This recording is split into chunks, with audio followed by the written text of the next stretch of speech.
네, 안녕하세요. SM입니다. 오늘 주제는 조립 컴퓨터를 사려고 하는데 용어가 어려운 분들을 위한 준비한 영상입니다. 조립 시 알아야 할 필수 용어에 대해서 설명해 드리려고 합니다. 이 용어 말고도 이제 제품명에 대한 설명도 포함되어 있습니다. 그래서 조립 컴퓨터는 크게 8가지로 구성되어 있어요. 그래서 CPU, 쿨러, 메인보드, 메모리, 그래픽카드, 저장장치, 파워, 케이스 이런 식으로 나눠져 있습니다. 이 8가지만 있으면 컴퓨터를 조립할 수 있고요. 그래픽카드는 있어도 되고 없어도 되지만 웬만해서는 이제 게이밍 컴퓨터를 많이 원하시기 때문에 그래픽카드는 넣는 형태로 진행하도록 하겠습니다. 그래서 첫 번째로 CPU입니다. CPU는 이제 중앙 처리 장치라고도 하죠. 이 CPU를 제조하는 회사는 두 가지가 있습니다. 먼저 인텔과 AMD가 있는데요. 현재 우리나라에서 제일 많이 쓰고 있는 건 인텔이고 이제 이 인텔을 제치고 올라오기 위해 AMD가 많이 개발을 하고 있죠.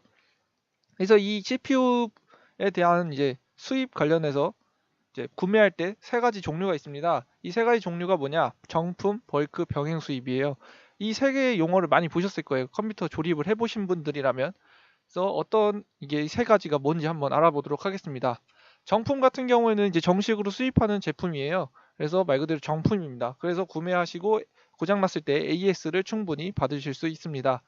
하지만 이제 벌크 제품은 정품과는 제품 차이는 없습니다. 하지만 사후 서비스가 어려워요. AS가 힘든 거죠.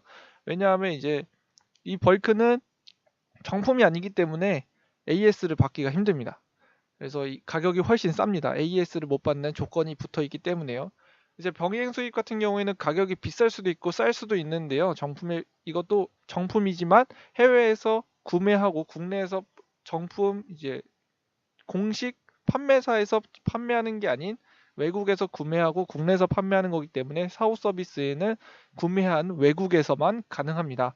그래서 국내 판매처에서 샀어도 이거를 AS 받기 위해서는 국내 판매처가 해외나 외국 가서 AS를 받아야 한다는 점. 그래서 오래 걸립니다. AS를 받기 위해서는. 그래서 이런 게 있고요. 이제 CPU 이름에 대해서 한번 알아보도록 하겠습니다. 제 CPU 같은 건 이름이 있는데 이름에 대해서 여러 종류가 있죠. 이거에 한번 예시를 들어서 설명해 드리도록 하겠습니다. 먼저 이제 인텔 CPU 이름의 생김새를 보면 i5 9400F가 있습니다. 앞에 i5는 라인업 시리즈를 말하는데요. i 시리즈 중에 이제 두 번째 버전입니다. 그래서 i3, i5, i7이 있는데 그 중에 중간 버전. 그래서 숫자가 높을수록 좋습니다. 그리고 그 다음에 9400F의 9는 세대수를 말하고요. 높을수록 이제 최신 모델을 의미합니다. 그리고 그 뒤에 9400의 이제 400은 버전을 말하고 이제 말 그대로 이것도 버전이 높을수록 성능이 좋은 겁니다. 버전이 뭐 이제 뭐 9400, 9500, 9600, 9700이 있으면 9700이 9400보다 좋겠죠.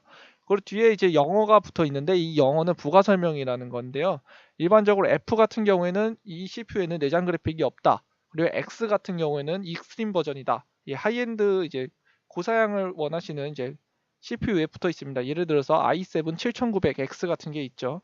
그리고 K 같은 경우에는 이제 오버클럭된 제품입니다. 9600K 같은 경우에는 이 제품을 사면 오버클럭이 되어 있기 때문에 오버클럭을 해서 사용해도 된다라는 의미고요. 아래 이제 네 가지는 U, M, H, MQ, HQ 같은 경우에는 일반적으로 노트북에서 많이 사용하는 그 영어고요. 일반적으로 U 같은 경우에 저전력, M 같은 모바일, 뭐 H는 고성능. 이제 M이 없어지고 H가 생겼죠. 하지만 이제 성능적으로 보는 이제 이런 식으로 나눠져 있습니다. 그래서 U가 아마 제일 좋은 걸로 알고 있습니다. 그래서 AMD CPU 이름의 생김새도 이런 식으로 써 있습니다. 라이젠 5 2700X. 그래서 라이젠도 3, 뭐 5, 7이 있는데 이것도 말 그대로 라인업이 높을수록 좋습니다. 그래서 라이젠 시리즈에 3, 5, 7이 있으면 라이젠 7이 3보단 좋겠죠. 그래서 다음에 2700X는 이제 2700의 2000은 앞에 2는 세대수를 말합니다. 그래서 높을수록 최신 모델인 거고요. 뒤에 2700의 700은 이제 버전이고 높을수록 좋습니다. 그래서 2200보다는 2700이 좋겠죠. 그 뒤에 X 같이 영어가 붙어 있습니다. 이제 영어가 붙어 있는데 G라고 써 있으면 이제 AMD는 일반적으로 내장 그래픽이 없어요. 하지만 G가 붙어 있으면 내장 그래픽이 포함된 제품인 겁니다. 그리고 X 같은 경우에는 익스트림 버전이라고 해서 아까 인텔의 K와 비슷한 의미를 갖고 있고요. 오버클럭된 제품으로 오버클럭을 사용하실 수 있습니다. 네, 기본적인 2700도 사용할 수 있지만 2700X는 더 잘 된다는 거죠. 그리고 이제 CPU 제품 용어가 있는데 일반적으로 소켓이라는 단어가 있어요. 소켓은 이제 메인보드의 접촉부 버전을 의미하고요. 이제 메인보드의 접촉부 버전 소켓 이름과 CPU의 소켓 이름이 같아야지만 장착이 가능합니다.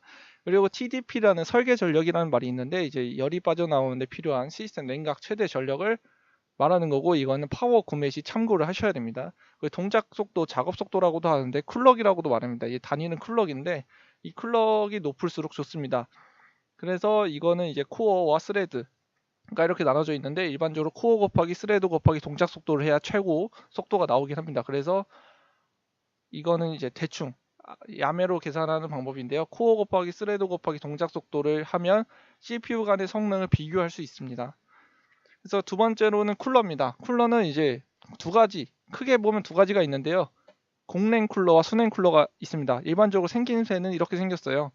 제가 최근에 유냉 쿨러도 봤는데 유냉 쿨러는 신기하게 뭐 기름을 아예 담가 버리더라고요. 뭐 그런 것도 있는데 신기했습니다. 하여튼 공냉 쿨러 같은 경우에는 이런 식으로 공기를 이용해 냉각을 하는 거고요. 수냉 쿨러는 이제 저 쿨러 안에 공냉 쿨러 사이에 물이 들어있고 물을 이제 바람으로 녹여서 그러니까 바람으로 차갑게 해가지고 이제 CPU 온도를 낮추는 쿨러입니다. 그래서 세 번째로 메인보드입니다. 메인보드는 이제 이름에 따라서 달라지죠. 그래서 메인보드 이름의 생김새를 하나 갖고 왔습니다. 갖고 와서 이거에 대해서 설명해 드릴게요. 맨 앞에 ASUS 프라임 뭐 H370 플러스 코이시라고 있는데 쉽게 설명해 드리면 앞에 ASUS는 이 메인보드의 제조사입니다. 그리고 프라임은 제조사의 제품 등급을 말하고 있어요. 그래서 뭐 ASUS의 뭐 TUF나 뭐 터프나 뭐 로그 뭐 이런 거는 이제 제품 등급이죠. 그리고 그 다음에 H는 칩셋 이름입니다. 칩셋 이름이 B, H, Z 이렇게 순서대로 있는데 기능이 Z에는 많이 포함되어 있고 B는 많이 포함이 안 되어 있습니다. 그리고 370M은 이제 앞에 3은 세대수입니다. 그래서 CPU 세대수가 오르면 같이 오릅니다. 그래서 요번에 이제 오르는 게 이제 6세대부터 1 해가지고 같이 오르고 있는 단계입니다. 그래서 앞에 뒤에 있는 70은 버전이고요. 뭐 1, 5, 7 뭐 이런 식으로 있으면 7이 더 좋은 버전을 말하는 겁니다. 그리고 뒤에 있는 M은 이제 메인보드의 크기를 의미하는데요. 마이크로 뭐 ATX라고 하면 이제 조금 더 작은 메인보드를 의미하고 뒤에 있는 플러스는 또 이 등급을 말하고 있습니다. 이 이제 플러스가 없는 것과 있는 거의 차이는 이제 메인보드 성능표를 보시면 되고요. 맨 뒤에 있는 코잇이라는 거는 이제 유통사를 말합니다. 그래서 나중에 메인보드가 고장 나면 이 코잇이라는 유통사에 보내시면 됩니다. 그리고 이제 메인보드 크기와 이름인데요. 아까 이제 마이크로 ATX가 나왔었죠. 그리고 저렇게 M이 붙어 있는 거는 메인보드 크기가 이렇게 생긴 겁니다. 그리고 일반적으로 메인보드가 저렇게 M이 안 붙어 있으면 스탠다드 ATX 크기고요. 일반적으로 이제 많이 사용하는 ATX가 이제 메인보드가 ATX 크기입니다.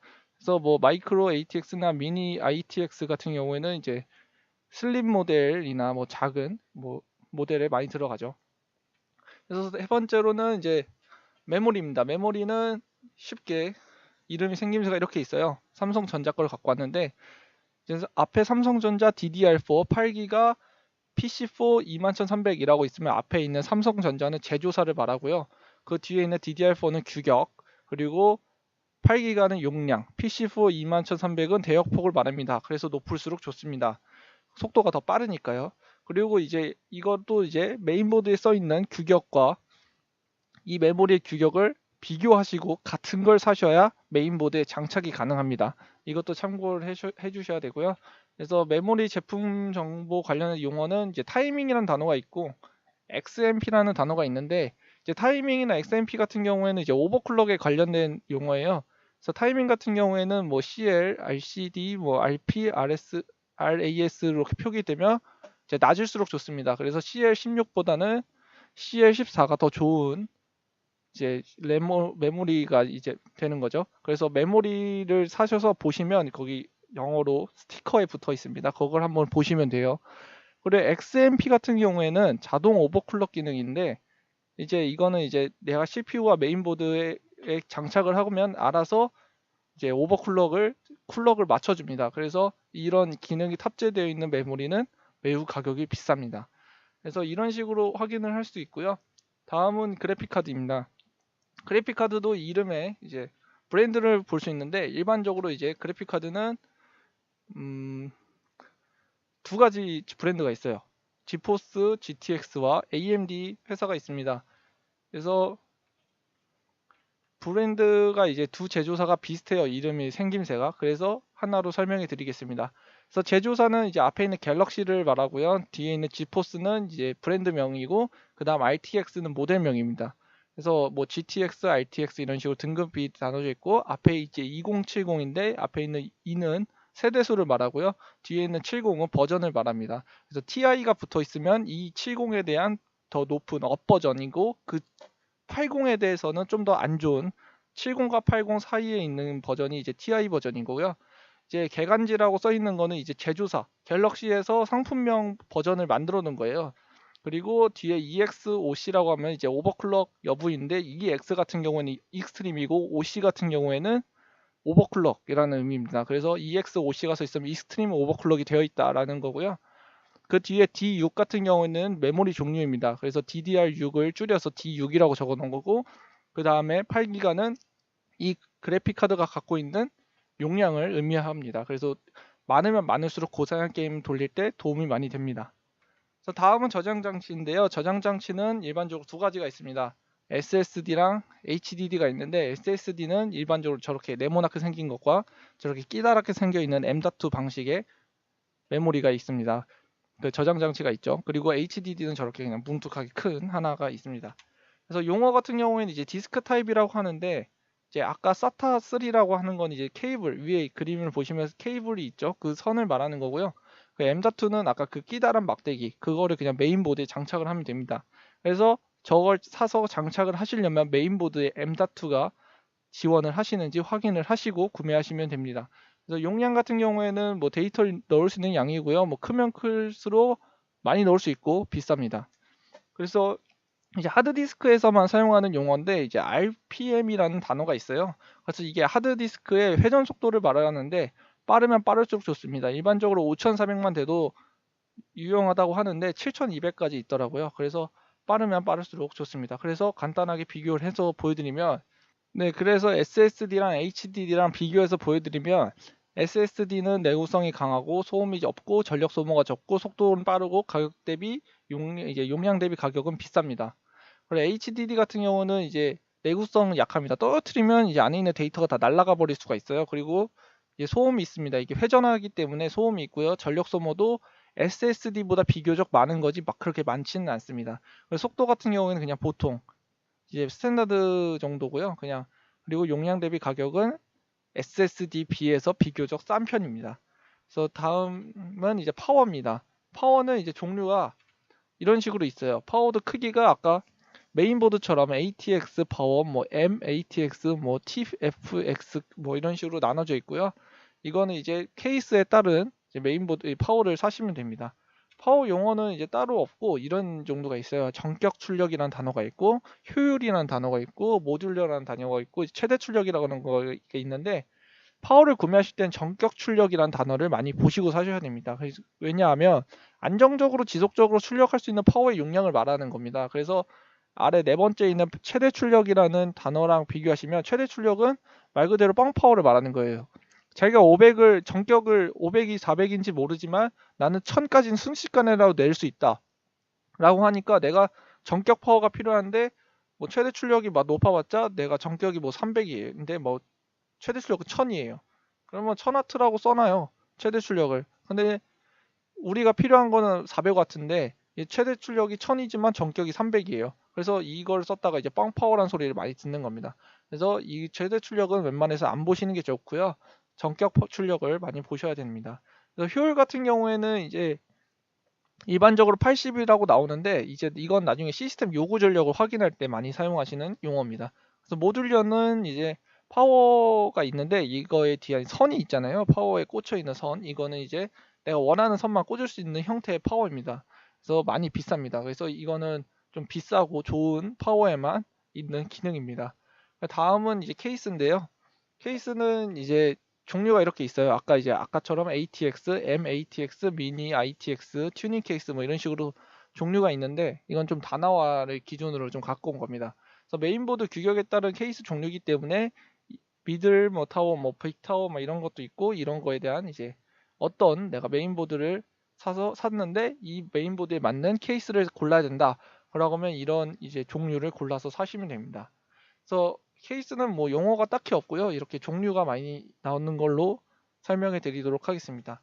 그래서 이런 식으로 8개 이제 제품을 고르실 때, 보실 때 이런 용어 정도만 기본적으로 알고 계신다면 아마 이제 컴퓨터 맞추시는 데는 어렵지 않을 겁니다. 그래서 컴퓨터 용어 정리는 여기까지입니다. 그래서 궁금하신 내용이나 모르시는 용어가 있으시면 댓글로 남겨주시면 됩니다. 저는 항상 댓글을 보고 있기 때문에 친절하게 답변해 드리도록 하겠습니다. 시청해 주셔서 감사합니다. 구독과 좋아요도 눌러주시면 감사합니다.